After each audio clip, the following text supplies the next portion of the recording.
शिंदेंची खेळी यशस्वी, अजितदादांकडे तिजोरींच्या चाव्या. पण काल हिवाळी अधिवेशन संपताच महायुती सरकारचे खातेवाटप जाहीर करण्यात आले. या खातेवाटपात पुन्हा एकदा भाजपचाच वरचष्मा दिसला. अनेक दिग्गजांना धक्का बसला तर काही नवख्या मंत्र्यांना वजनदार खाती देण्यात आली. भाजपाचाच विचार केला तर राधाकृष्ण विखे पाटील, पंकजा मुंडे, गिरीश महाजन यांना मोठा धक्का बसलाय. एक प्रकारे या नेत्यांचं राजकीय वजन कमी करण्याचाच प्रयत्न या माध्यमातून झाल्याची चर्चा आता सुरू झाली आहे.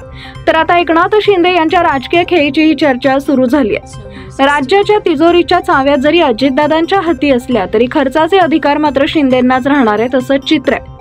मंत्रिमंडळ विस्तारानंतर काल सायंकाळी खाते वाटप जाहीर करण्यात आले. शिंदे यांच्या आमदारांना वजनदार खाती मिळाल्याचं दिसत आहे. शिंदे यांनी गृह खात्याचा आग्रह सोडून दिल्यानंतरच्या वाटाघाटीत बाजी मारली आहे. सध्याच्या परिस्थितीत शिंदे गट फडणवीसांच्या मंत्रिमंडळात दुसऱ्या क्रमांकावर राहिलाय. याचं कारण म्हणजे अनेक महत्त्वाची खाती आपल्याकडे घेण्यात शिंदे यशस्वी ठरले.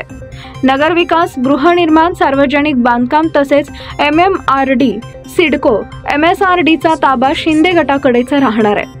इतकंच नाही तर राज्यातील सर्व स्थानिक स्वराज्य संस्थांचा निधीही शिंदे यांच्याच हाती राहणार आहे. अर्थमंत्री म्हणून राज्याच्या तिजोरीच्या चाव्या जरी अजितदादा यांच्याकडे राहणार असल्या तरी खर्चाचे अधिकार शिंदे यांच्याकडेच राहणार आहेत. खातेवाटपावेळी शिंदेंनी गृह खात्यासाठी जोर लावला होता. मुख्यमंत्री पद मिळालं नाही तर किमान गृह विभाग तरी मिळावा असा शिंदेंचा आग्रह होता. यासाठी शिंदेंकडून फडणवीस उपमुख्यमंत्री असताना गृह खाते त्यांच्याकडे होते असा तर्क दिला जात होता. मात्र भाजपनं कोणत्याही परिस्थितीत गृह विभाग सोडण्यास नकार दिला.